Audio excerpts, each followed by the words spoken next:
It's October the 9th, 2019. This is 508, a show about Worcester. Today on the show is Brendan Melican, the co-host. How's it going, Mike?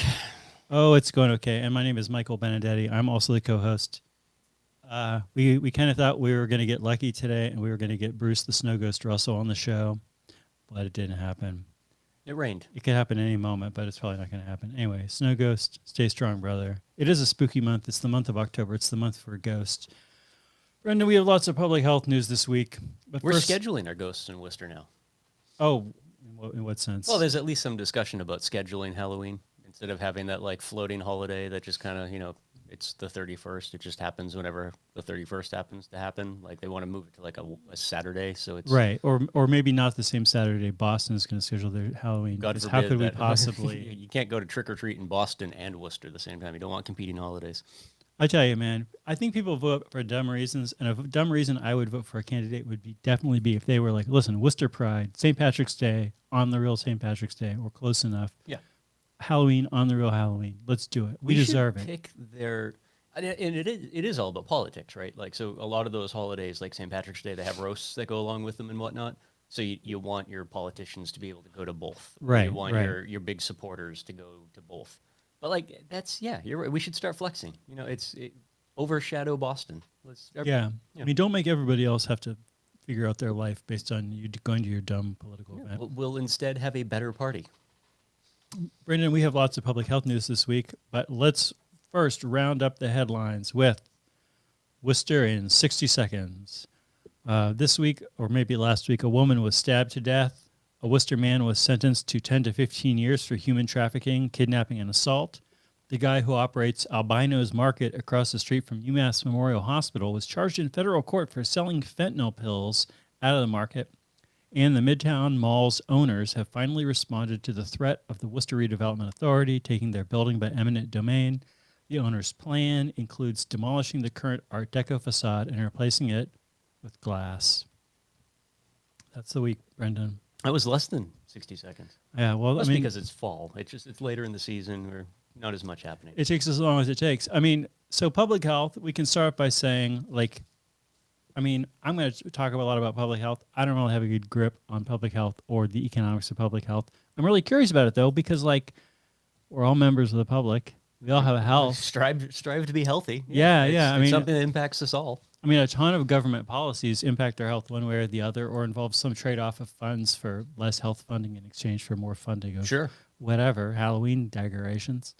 Well, first, Brendan, we had our first vaping-related death reported in the Commonwealth on Monday. This is according to Monday's Globe. Yeah. What was the age? I'm going to keep everybody in suspense. I don't know. I'm not seeing it here in this Globe article.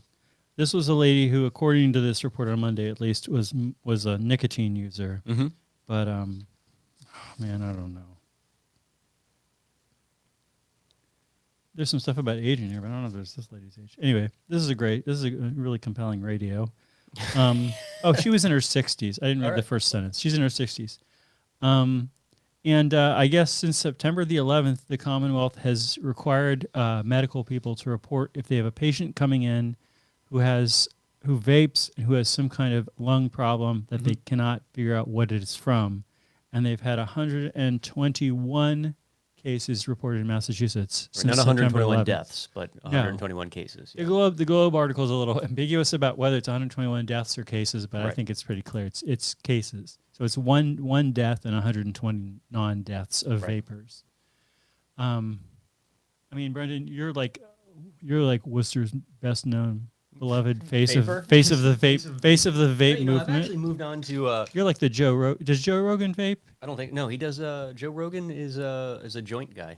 I was going to say. I mean, you're the Joe Rogan of Worcester, so. I don't think that is the case at all. But not vaping wise, not at all. I've actually moved on to lozenges, nicotine lozenges. What is this? Just nicotine lozenges. They're like little. It's like, you know how like we like to say that vaping it targets kids, being like it's like candy and sort of. Yeah. Here we have cherry flavored candy, just nicotine. It's genius. Yeah, but I don't want to. You can buy these in bulk on Amazon, and so no more vaping for me. But I still think that this is all nonsense. not the nicotine lozenges, that what the Globe is talking about here. It's Massachusetts, like a couple other states, we took some really crazy, hard stances on vaping as something that's terrible across the board. It's certainly not good for you, right? Like, I mean, you probably shouldn't be putting anything other than oxygen in your Wait, do lungs. we actually have reason to believe that vaping probably has some negative health outcomes? Probably in the same way that like you shouldn't pour water into your lungs, right? Like Okay. your body will probably take care of it in time, but you probably shouldn't put water. Oh, just because because you're breathing really moist stuff. or just stuff isn't supposed to be in your lungs. You're gonna Like, get kind of mildewy you lungs. don't want stuff in your lungs, Mike. That's keep things out of your lungs. All right. But yeah, we took this really hard stance that we're just going to ban for 4 months all vaping products, nicotine and THC. It does seem, even though the Globe is reporting this woman was only using nicotine, it does seem that nationally, everything is trending in the direction of black market THC carts being the problem. It's 17% of cases of these lung infections nationally involve people who only report using nicotine. But then when you start digging down into the ages, it's mostly kids. So like if you're a kid and you're in the emergency room and there's a police officer and your parents You're just a big liar. yeah, well, but I mean seriously, I mean, you like, are. I was a kid. yeah, we were both kids and we were both big liars, right? Like you're in the emergency room, there's a cop and your parents standing there, and a doctor says, "So have you been using any illegal substances?" And the answer is No. obviously no. That's yeah, and really all this is a really funny conversation about the importance of well-regulated markets, right? Like, we let the Aslingers of the world have their shot at the war on drugs for about a century. Yes. The prisons will be full for another century as a result. None of that worked, right? We finally are starting to head down a good road in terms of having a regulated market for products that people actually want. It seems to be working out well for everybody, right? Like the states that you have enough years of data to collect, like Colorado, Washington, Oregon, early states for legalization of marijuana. Kids aren't using weed anymore. Like there's a sharp decrease in the rates of teenage marijuana usage, while it's all boomers and Gen X that are re-kickstarting their old smoking habits and whatnot. It seems like everything that people were concerned about has fallen by the wayside. And now you have groups, you have like the Globe, which was staunchly anti-legalization for Yes. both medical and recreational marijuana. And basically anti-legalize anything being legal. Totally. I mean, it's a stodgy old newspaper for some, at least on the editorial side. And Governor Baker's folks were some of the strongest opponents to legalization of recreational marijuana. It seems like it's any opportunity to take a swipe at an industry they both don't like and don't understand, and it's unfortunately impacting a lot of people beyond. I mean, let's not skirt over the reality that this is tragic that somebody passed away. Yeah, I mean, I would say like this is one of the tricky things when you're talking about public health, Right. is that you could go through a lot of arguments saying like, well, 121 unknown lung deaths of people who vape. What percentage of people vape? If you vape, you probably smoked. So if you smoke, what's your chance of turning up in the Right. ER with an unclear lung disease any given month of your life? Probably way higher than the average. So maybe this is just background. This is just sort of this has been always so that every month there's been 121 mysterious lung cases show up in the ER just because they're not going to do a full CAT scan of your lungs when Right. you show up in the ER. And so And people just die, right? And That's the thing. right. Is like so it's only been, I think, 13. It's under 20 deaths nationally. It's not a lot of deaths, but again, every death is important, right? Like to figure out why that happened, how it happened, and most importantly, how it can be prevented. I should correct you and say that as much as you hate the Globe, they do say 22 deaths. 22 as of deaths. Monday. Okay, so I was off by 2. But the thing is that, so it's not to be dismissive of the tragedy involved there, but it's similar to when we went through legalization of alcohol, right? Like we had a small percentage of the population that was going blind from bathtub moonshine, but we didn't double down and said, okay, like now we're going to start executing people for black market booze. We do need to actually regulate this market. We need a system that's going to allow oversight of this market because we'd prefer Like non-poison. At least people have access to non-poisonous alcohol. Right. People are all Or alcohol people is will. poison, but it's like let's make sure it's like it's poison light, right? Like we're not gonna. It's diet poison. Ethanol rather than methanol. Yeah, and I mean we've gone down this road before, and the one thing that I think is important with all of this, there was one, I think it was a CBS affiliate nationally down in New York. They had collected a bunch of black market THC carts, right? Like the stuff that you would not buy at a Good Chemistry or a Mission, dispensary. They bought them off the street. They had 15 of them. Of the 15, all 15 had a fungicide that's used in the cultivation of marijuana that, when heated, turns into hydrogen cyanide. So you're saying that maybe cyanide is unhealthy. Like most things that you shouldn't put in your lungs, hydrogen cyanide is one of them. And it's like, so they tested 15 black market carts. Of the 15, 15 of them produced hydrogen cyanide when used, as the directions stated. And of the legal regulated market carts that they could find from states with medical programs or whatnot, exactly zero produced any hydrogen cyanide or other toxic that's substances. reassuring. It is. I mean, but not in Massachusetts, because if you're a user of marijuana and you prefer your method of inhalation to be vaping, yeah, you're out of luck for the next 4 months. Well, I'm going to change the subject to something else that will make you mad. Yes. And also, I feel like every time we talk about public health, we should have some sort of boilerplate that we read saying, like, there's a human side to this, like this lady in her 60s who died, and like, yeah, this is regrettable. I feel, yeah, nobody's happy about this. Right.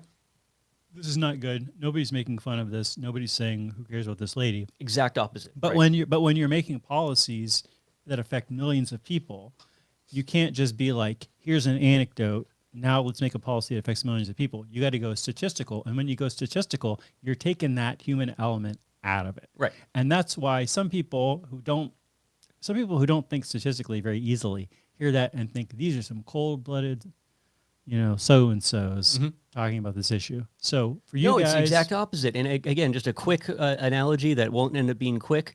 We could have taken the same approach when we started discussing our opioid crisis here in Massachusetts, right? Like, when you look at opioid deaths, rarely are the deaths from opioid overdoses involving prescription drugs that came from like a pharmacy, or that were directly from, say, Purdue Pharmaceuticals, right?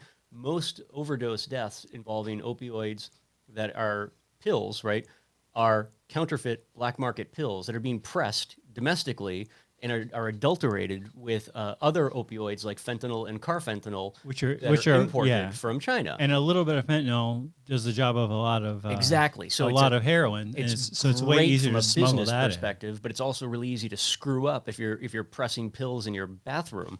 But we never. I don't think at any point anyone turned around like seriously and said, you know what, we just got to shut the whole thing down, right? Like, we're going to shut down the pharmaceutical industry. No more pharmaceuticals for 6 months until we have diabetes. I'm sorry, you're going to have to die because we have this problem over here that we know is only coming from the black market. But since they kind of look alike and it's confusing, and as politicians, we're old and we don't really have the time to figure this out. And so let's shut it all down. And kind of by definition, you can't regulate the black market. And that's the market that you can't regulate. The black market. So it's why even look at a regulated market. It's a perfect opportunity, again, to say, look, people are getting sick, people are dying.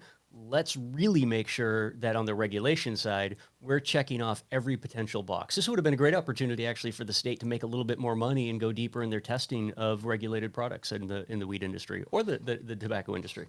Well, Brendan, Charlie Baker pushes bill that would target stoned driving, according to the Boston Globe. And this is a bill that's been kicking around, I guess, since January, but they're making a harder push on it. They really want the legislature to approve this bill that would make it easier for the police to crack down on stoned drivers, including requiring anyone stopped for suspected stoned driving to submit to a biological test or else lose their license for 6 months. Yeah. No questions asked. And they found plenty of people to quote in this article who thought that this was terrible and giganticest travesty of justice ever. The biggest reason it's a terrible idea, and I wish I knew you were going to bring this because I would have gone and pulled the reports from the National Highway Institute, that they've done a couple studies now that show, and I know people can just start laughing in advance when they hear this at home, people who drive after smoking marijuana drive better than sober people. right? Like the federal government has done the United States government, like the folks that are in charge of the war on drugs, have inadvertently done studies that show when you adjust for age, which is the important part, because really Yeah. young people and really old people tend to be terrible drivers. Not trying to be ageist. That's just reality. When you adjust for age, what we find is that people who are driving while they're high are so over aware of everything that's going on around them and have that little hint of paranoia that they're going to get pulled over for driving. They drive literally the speed limit and they obey every traffic signal. So we should leave it illegal, but we shouldn't make it easier to crack down on it. Well, so here's again, this is the problem is, and I'm kind of a fan of, I think, what they're getting at here, right? I never really like breathalyzers for the same reason, right? Like you pick an arbitrary number, so you have this much of this thing in your blood, you're a terrible person and you need to lose your license, potentially go to prison, lose your job, whatever. But it is completely an arbitrary number, right? Like we all know people that, I'm not suggesting anyone should be driving or doing anything. You shouldn't use your lawnmower if you're intoxicated, right? We'll clear that one out. But we all know people who have different levels of functionability. They function at different levels while they're intoxicated, right? Sure. Some of that is out of habit, some of that is out of experience, whatever.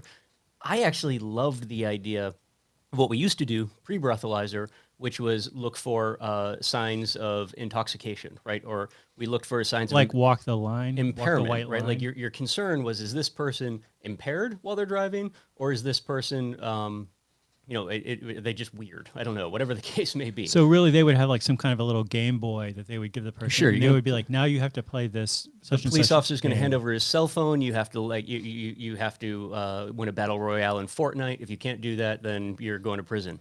But yeah, so I think we should be judging impairment. And the big one is there's still nothing other than the laws that exist that all really shoot for banning impaired driving. Like this bill does nothing to keep me from downing a bottle of Benadryl and going for a ride, right? Like I can tell you that's a good point. For a fact, like from personal experience, like I have some. I was never prescribed it. It was always just for fun because it is kind of fun. I've taken Ambien in the past, right? And I think we've talked about this on the show before. I have ended up in some really weird places after taking Ambien where I don't know how I got there. I don't remember leaving dressed the way that I was, but like when you talk about alcohol blackouts, like an Ambien blackout is something completely magical. Like you may as well have been abducted by aliens and planted somewhere else. They put you back in the wrong cornfield.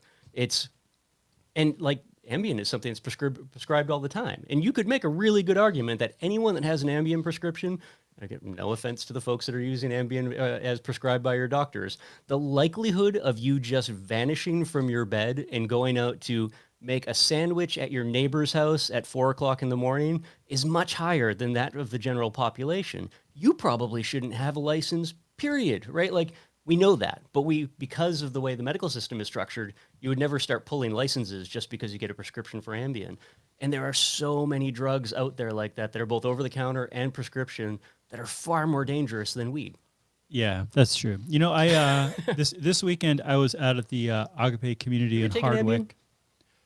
No, I'm just going to tell a story about taking Benadryl, though. Did I tell you my Benadryl? I told you my Benadryl story of the weekend. Yep. So I was out at the Agape community in Hardwick for their yearly celebration of St. Francis, and they had cool people like Frida Bergen, her mom, Liz McAllister, who's just gotten out of jail after 17 months in federal pretrial detention.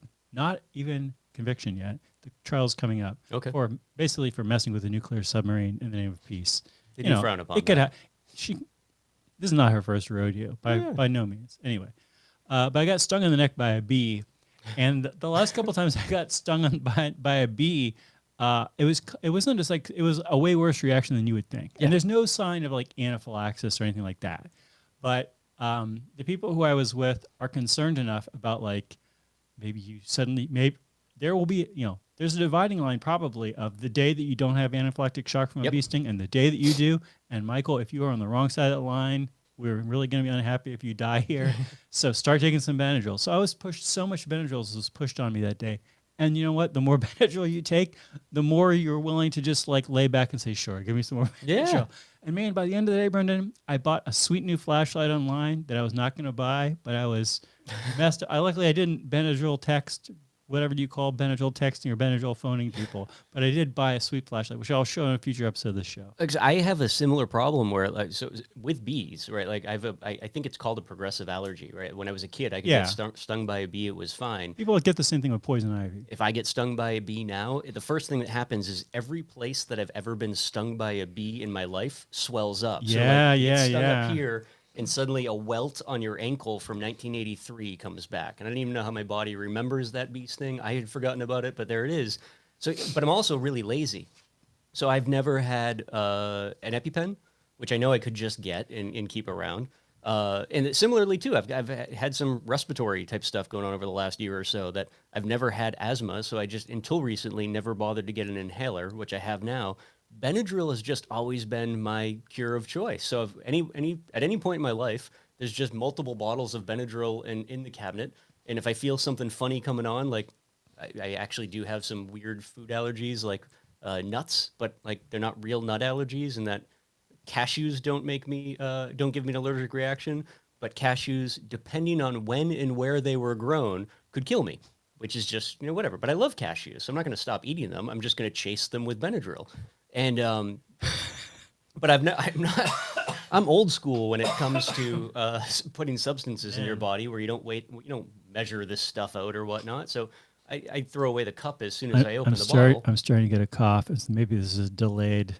My throat is probably swelling get shut. some Benadryl. Would you want a nicotine tablet?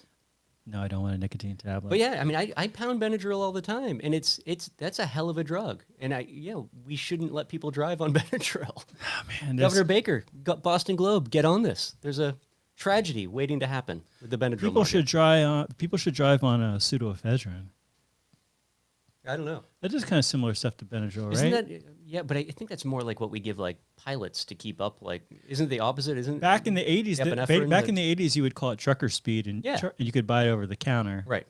And these days, because it's too easy to use it to make methamphetamines, the so-called pseudo cook, if you've seen Breaking Bad, as I have, but you haven't. No, I got to get on that. Yeah, the pseudoephedrine is, but you can buy it over the. It's like you can buy it over the counter, but you got to give them your license. Mm-hmm. And they'll sell you some, and they won't sell you too much every few months. The reason I know this is because what is branded as Sudafed, which used to be pseudoephedrine, is no longer pseudoephedrine because they just want something they can just sell over the counter easy. In my experience, not an effective drug for anything. The emphasis is on the pseudo at this point now. Yeah, I mean, pseudoephedrine clears you out, deals with your allergy issues, hypes you up a little bit.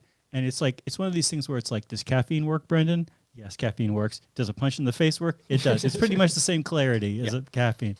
Brendan, don't quote me on this, but the Journal of the American Medical Association Pediatrics edition a couple months back published, with some guarded suspicion, a study showing that if your mom drank fluoridated water in Canada while she was pregnant with you, you would have 4 or 5 points lower IQ than if she drank clean, fluorides-free Worcester-style water. This is called Association Between Maternal Fluoride Exposure During Pregnancy and IQ Scores in Offspring in Canada. And they have like an editor's note saying, it starts off saying the decision to publish this article is not easy. And then there's a footnote, which does not say sigh, but should just say sigh, because that's kind of the tone of this. Anyway, I think that's interesting. It has nothing to do with postnatal taking this stuff, and there's still, I think reasonably clear benefits that if you drink fluoridated water as a kid, your teeth are going to be better. Yeah. But man, is there any way that we could be pulling? I guess this is an open-ended question. Someone out there needs to know this. Is there IQ data available for the city of Worcester?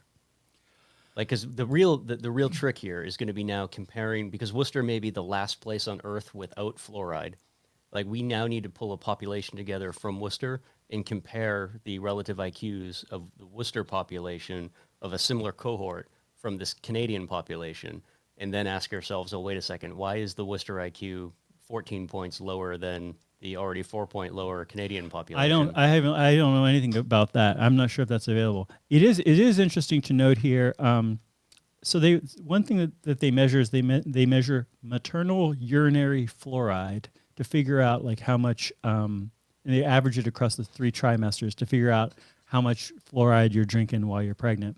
A 1 milligram per liter increase in this maternal urinary fluoride was associated with a 4.49 point lower IQ score in boys. But there was no statistically significant association with IQ scores in girls.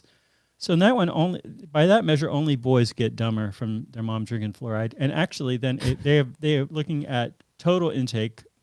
A 1 milligram higher daily intake of fluoride among pregnant women was associated with a 3.5 point lower IQ score in boys and girls. So when were they taking the IQ tests for the? When were the boys taking the IQ like test? ages 3 and 4. Oh. So this is, You can do an IQ test on a 4-year-old? I guess. I mean, you just have them put together puzzles and stuff. I mean, I owned a 4-year-old at one point in time, and I would be comfortable saying that all 4-year-olds are idiots. I don't know that you could actually, what's the baseline IQ for a 3-year-old, right? Like what are you judging? I don't know, man. I was teaching a 3-year-old some distributed programming techniques yesterday, and just as kind of a fun thing, and game for it. Not learning particularly fast, but definitely game for it. So I can imagine. I mean, you can test anybody for IQ. They pick things up. That's for sure. Yeah. Yeah, they move things around. I mean, they're as smart as a pig or a dog. You can test it. There's smart dogs and dumb dogs. This is true. Yeah. So we get this, Brendan. 3-year-olds. This is going to be our. This is just more public health stuff going on this week. According to this press release, President Trump is finally delivering on his promise to lower prescription drug prices by bringing foreign drugs into the U.S. Not foreign people, but their drugs, definitely. Drugs. So this is interesting. This is called the Safe Importation Action Plan. According to this, it will allow the safe importation of certain drugs originally intended for foreign markets. The action plan describes 2 pathways to provide safe, lower cost drugs to consumers. Under Pathway 1,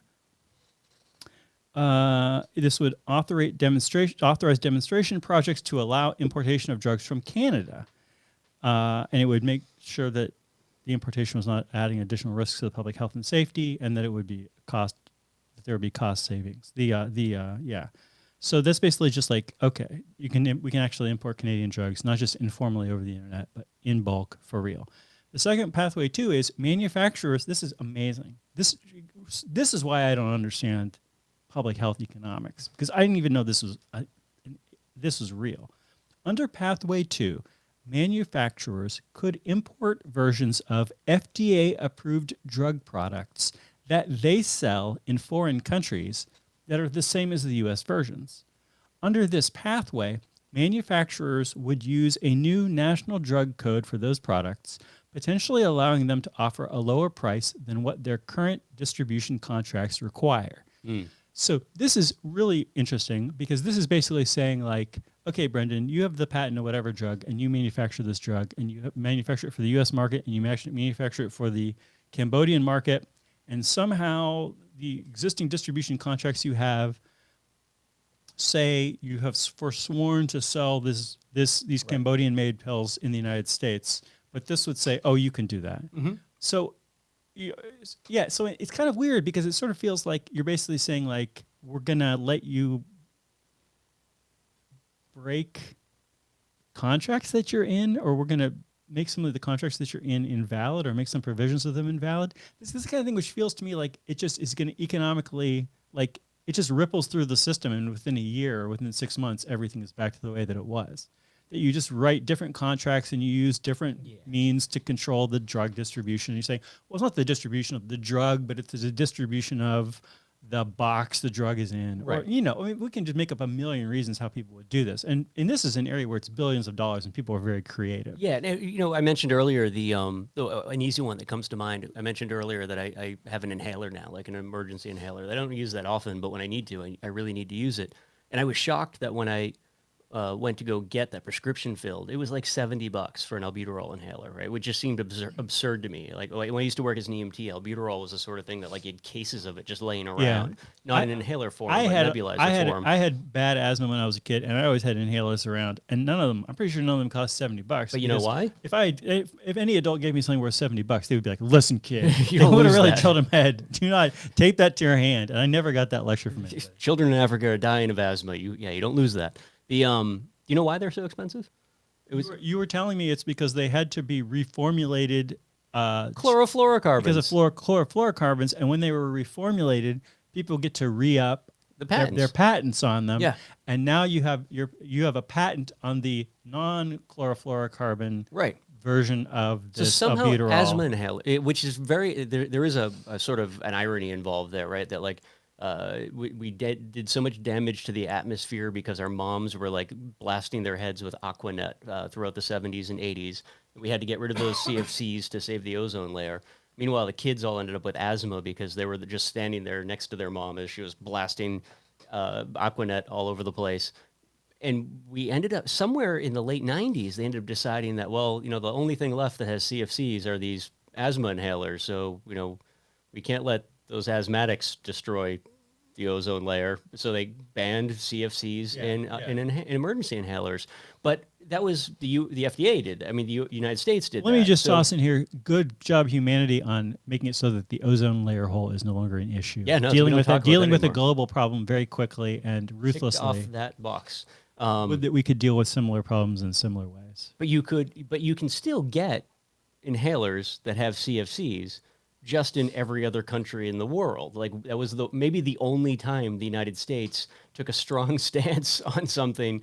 And again, that's where if you're even remotely conspiratorial, that's probably where your wheels start spinning, saying, "Hey, was the drug industry really that concerned about chlorofluorocarbons, or did they just see an awesome opportunity to repatent a drug product that had been on the market for 100 years and you could get at CVS for $10 over the counter as like Primatene Mist, which all went off the market when that change happened." So yeah, I mean, if you wanted to, you could still be importing those super cheap inhalers from around the world, probably without a prescription. I'm sure that's someone that's if you can buy, you know, opioids over the counter in a Tijuana pharmacy, I'm sure they'll be happy to sell you a CFC heavy asthma inhaler as well. That's the really sad part, is that these drugs exist everywhere. We spend so much time bickering in this country about the right way to make sure that people don't die in a gutter because they were sick of no fault of their own. But nobody really likes to have the conversation that the business side of this economy is completely structured around the idea of really silly patent laws that do nothing to benefit the end consumer and the person dying in a gutter. Meanwhile, the very same companies are able to profit massively off of consumers in other countries that have things like, wait for it, single payer healthcare, where they wouldn't allow these games to be played. You know, part of the reason I'm really interested in this patent stuff is because, you know, people like to trash the pharmaceutical companies, and they're probably terrible. Plenty of big companies that are terrible. But part of the reason that they behave in a terrible way is that this is the regulation system we've set up for them to play in. And they're like, great, I can just make $1 billion for just shuffling some paper around. I'll do that because that's how industry works. I still don't, all these changes that people are making, as somebody who does not really understand the economics, I read something like this thing about we're going to let you sell your drugs that you made in the United States, which you wouldn't have sold in the United States because you had a distribution contract. Right. Again, that's the kind of thing I listen to, and I'm like, doesn't that just, if an economist said that doesn't affect the price, everything's just going to ripple through the chain, and it's going to get, you know, stuff's going to stay the same. Well, I would yes and believe no, it, though. but seeing that like actual health economists on a national level are like, yeah, this is our silver bullet, makes me think, all right, maybe I don't understand anything about Because health I think a lot of economics. what you're going to see is that it'll end up being drugs going to patients specifically who are on Medicare and Medicaid systems, where so every health insurer is kind of setting up its own contracts with drug providers, right? Like the reason Yes. that my inhaler, for example, is so expensive is because when I go to CVS, like they might have a dozen inhalers to choose from, but like the one, like either they won't go off script from what my doctor wrote to allow an alternative to come in, and that's my health insurer's decision to make. Like I have no say in that whatsoever. I think this is partly the government saying, well, this is where we have some wiggle room. Like we can actually get more into the weeds on negotiating drug prices for Medicare because it's something that we have direct control over. And it doesn't step on the toes of the large insurers, who, even though they form the back end of a lot of the processing, payment processing for Medicare, they're really not involved with the contract negotiation for those Medicare recipients. So ultimately, maybe these kind of prescription drug deals change the prices for people who are on There is Medicare a or nice whatever, upside more too, than people right? who are on other kinds of Which, you know, private if we're insurance. willing to take the approach that the folks that are on Medicare or Medicaid might be lower on the, you know, either in fixed incomes or lower on the income structure, then yeah, great. The cheaper drugs coming through, and you might be able more likely to afford them. But there is still a bigger conversation to be had there. Like, Well, Brendan, speaking of whatever we were just talking I about, don't remember. Worcester's AbbVie puts premium price on new drug Rinvoq. Where is this? How do you want to say this? Why This do is an people- article by the great Lisa Eckelbecker in the TNG. This is about how this is a drug that AbbVie is fixing to put on the market. That the original research, the first wave of research was done in the Worcester research facility, and then it was moved on to Illinois or someplace, Indiana at some point, and now it's come on the market, and this is going to be like a $6.5 billion drug in sales, annual sales they're predicting very quickly, and the price is going to be like $59,000 a year. This is a rheumatoid arthritis drug that you would cool. take a pill a day. Yeah. So for a little more than $1,000 a week, you could, you know, treat your rheumatoid arthritis. I also wonder, I mean, that's also the kind of price where you're like, does anybody ever pay that out of pocket? Is this the kind of deal that insurance companies Did you say it was negotiate? $1,000 a week? Well, I mean, it's $59,000 a year for this Oh. drug. I mean, so this is the article. Like this drug, like was approved a couple of months ago. Yeah. But the article is that they now have a name for it. They now have a price for it, and they're getting it out there. The funny thing is, there's some drugs from other companies that have a similar type of chemical action that they use. Mm-hmm. So this isn't like the only rheumatoid arthritis drug in this particular category. It is that I think really captures though both the beauty and the insanity of our pharmaceutical industry, that a company can name a product so terribly that like you have to wonder, like, were humans even involved with this? Was this some sort of like late 80s AI program? We should say this is RINVOQ. That's nonsense, right? Like that you named it that because it was the only URL you could buy that was, you know, that was the shortest URL that was actually available for sale. Like, You went to that random rap name generator website, and it was crashing that day, and it gave you Rinvoq. And then we're gonna take this product that has such a terrible name that nobody's ever gonna be able to pronounce it, never mind remember it, and we're gonna give it the same price as Alexis. Like, yeah, out of the park. Well, it's an interesting thing that Lisa mentions in this article in the next paragraph, actually, where she says this launch is important to AbbVie because so the big drug at AbbVie overall is this thing called Humira, That which I is am familiar with, yeah. immunological That's a shot, I believe, though, isn't drug, right? Is this for immunological problems or something? Immune disorders. And they make like $20 billion last year selling this. But I think it's immune disorders that are similar to rheumatoid arthritis. So it'll be Sure. things like fibromyalgia and whatnot that are still lumped into the same category as immunodisorders that are like arthritis. Yeah. So this is important because it's finally facing competition from generic versions of the drug. The EU got its generic Humira last year, and we will have generic Humira in the U.S. in 2023. Anyways, You know what? Yeah. This made me think. It goes right back to our first public health story that we know nothing about, talking about THC carts. This is what's broken about the system, right? Like, we can knock the pharmaceutical industry for prices, terrible names, poor distribution practices, all we want. But it misses actually the bigger problem with our system, which isn't that capitalism has failed us all, right? It's that, like, these companies are doing exactly what they intended to do in the first place, which is make money selling drugs. But then over here, we still have this giant black market full of drugs that people actually want. Like, this drug that I can't pronounce is a drug that somebody needs. And then over here are all these drugs that people actually want and you're not allowed to have. The actual capitalist solution to the system is allow AbbVie to start manufacturing really great drugs that people are going out to nightclubs want, right? Safe drugs that are going to get you really, really high, probably not going to give you a hangover. like next generation meth. next generation meth, next generation, whatever. I mean, ecstasy, right? We're going to get next generation Molly, everything that people actually want.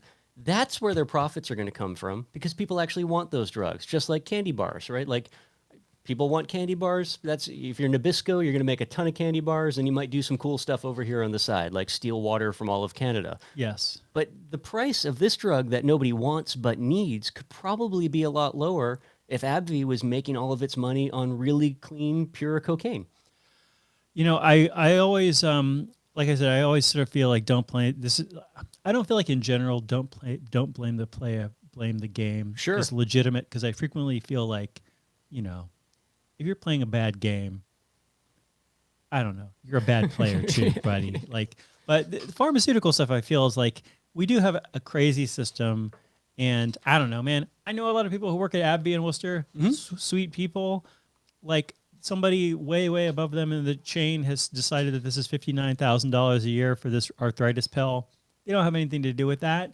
This is what the regulations kind of work it out as like, this is the incentive that we've given them. I don't have the silver bullet. This isn't one where I can say I just universal gave it to basic you. income. I bet there's at least one person working for AbbVie now who, when they were in college learning, studying organic chemistry, learned to lay the sweetest sheet of acid in the history of mankind, right? Like, if AbbVie was allowed to sell that drug that people actually want, imagine where the costs would go on the things that people actually need. Our solution is right here, Mike. Drug legalization, legalize it all. Brendan, we do have one errata, which makes me feel like maybe we're getting close to the end of the show.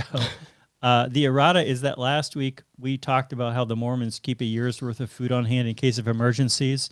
But in fact, for more than 15 years, the official recommendation has not been that. It's been to keep a 3-month supply of food.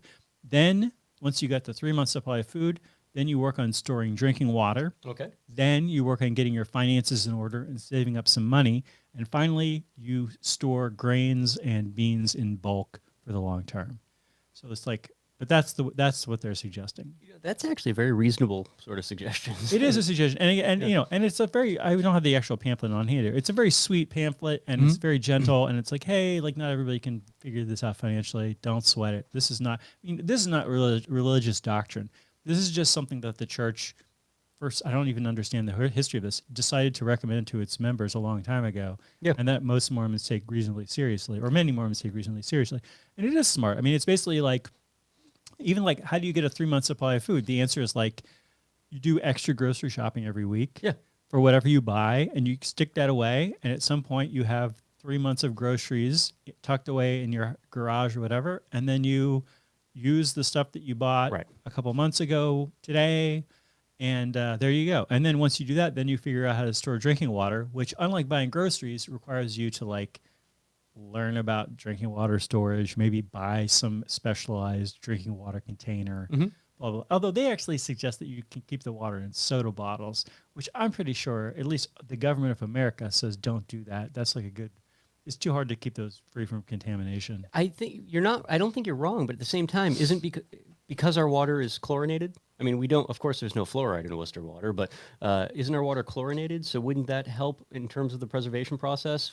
Yeah, I mean, if you're using a clean, fresh bottle, I mean, like, I'll tell you what we do at my house, right? Which is that I have containers that I bought that were supposedly clean containers when I bought them for water storage. And what I do is I wash my hands, and then I put water in there, and then I screw the thing on there. And then once a year, I empty them out, scrub them out a little bit, put a little bit of a sanitizer, like a little bit of bleach or something in there, let it dry, then fill it up with water again. So it doesn't have to be complicated. The soda bottle is just a discouragement because I think that the people who know about this stuff are like, like, you had all this sugar stuff in there, so maybe you're going to have some kind of biofilm that's going to form quickly in there, or some kind of scratches or something from you trying to wash it out. So like, it's just like, they're just like, just pay whatever, just pay $20 That's the thing, and buy a food bottle. grade buckets and containers are not hard to come by, especially in this area. That's right. I remember when I was younger and somehow got on a mailing list back when catalogs were actually a thing, for the old Cheaper Than Dirt catalog, which was like one of the OG prepper catalogs. I honestly don't remember how it came to me, but that's where you'd buy all your weird surplus World War II like military goods or like early NATO stuff that nobody. They would always have this thing It was like a giant. You know what a camelback is? Yes. So like picture the biggest camelback in the history of mankind, and it was a Okay. bladder that you would put inside of your just the bladder though, and you'd put it in your bathtub Oh. when the world was ending. You would assume, right? Like so, as the world the wheels are falling off the bus, you think to yourself, "Oh, I need water." So you grab this bladder, you So put the it in your bathtub, the bathtub. bathtub keeps this thing of water from bursting, and the bladder itself keeps it from being contaminated by Yeah, the air in your bathtub. In theory, like again, there's this moment in time where everyone is going to have the clarity as the world is burning around you, and somehow the pumping systems for the reservoir are still active. That yeah, you can just turn on the tap, fill up the water, and there you go. We got some kind of alert last week, which was like, oh, on Shoreline Drive, Yeah. on some drive, right there was some kind of water main that was broken, and they were gonna have to do all this stuff to replace it. And they were like, there's gonna be like widespread rusty water in the city of Worcester, or whatever. I don't think we ever saw any rusty water at our house, but that was a moment when my housemates were like, all right, like let's bring out the 8-gallon containers of water and just get them ready. If today is a blue water container day, then so be it. Like we can take baths and we can cook dinner and we can wash our hands and whatever. Sure. For a day or two, no problem. Commodities news. Brent crude oil is $59 a barrel, up 2% on the week and down 32% on the year. Bitcoin is $8,600, up 2% on the week and up 25% on the year. So no real movement in both of those. Brent crude oil is still down, way down. You haven't been doing gravel lately.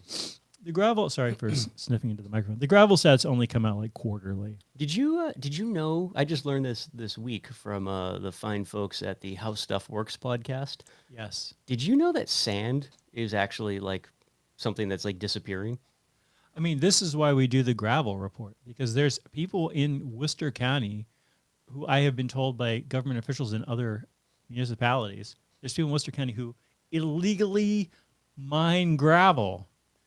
And sand is the same way. Like sand is a commodity Yes. it's actually going away, and it's primarily because there's different categories of sand, right? Like you've got your open ocean sand, and you've got your river sand, and you have your desert sand, right? Like your river sand is apparently is what the whole construction industry wants, because it's not it's not rounded, right? Like it's irregular, so it sticks together better. Right, whereas your ocean sand is so rounded and whatnot, it's almost useless for making things like concrete and structures out of. And your desert sand is whatever. It's like it's not used. But yeah, there's an entire illegal trade in sand. Where like you have people that go into like areas around the world and will just like steal sand from people, and it's yeah. I mean, it's a crime. People, Sand theft. Skateboarding is not a I crime. think But you get stealing back. sand is You definitely. got to add more to the commodities market. I think we get more into the black market of commodities. I had a thing here about psychopathy and elections, but I'm not going to get into that this week because we already have a full show. But since you bring up NATO products, so what I like to do for a watch normally is to buy a cheap but good Casio digital crappy looking watch. Sure. And then because the rubber bands on those things break reasonably soon, in my experience, at least in my rough and tumble lifestyle, I buy a NATO strap. Yeah. Which is like it's just like a piece of woven nylon webbing. And I'm familiar. yeah, I mean, and let me tell you, Brendan and I do not coordinate on what we buy or what we wear. This is just that kind of podcast. There's all this Joe Rogan stuff and all this prepper stuff. And drugs. And some of them have like this cool double strap deal. Anyway, the problem is that the nylon thing is a little too thick to really fit behind the little pins on the watch. So one problem I've had with these, I've been doing this for about a year, and I've had to buy 2 new watches because like the plastic casing of the watch breaks. Yeah. Now, the nice thing is that because of this wacko watch thing, you can actually have a corner break and that whole side of the strap fall out, and the other side of the strap retains the watch just fine. Although then it's flopping around and you don't have a usable watch for a rough and tumble lifestyle. Anyway, I bought this one and I was like, this is too long of a strap. And I just measured it versus my old strap. This is a thinner one. I bought a new watch and I bought a thinner strap. It's 0.2 of a millimeter thinner than my old strap. I had to pay for it from somebody in England or something dumb.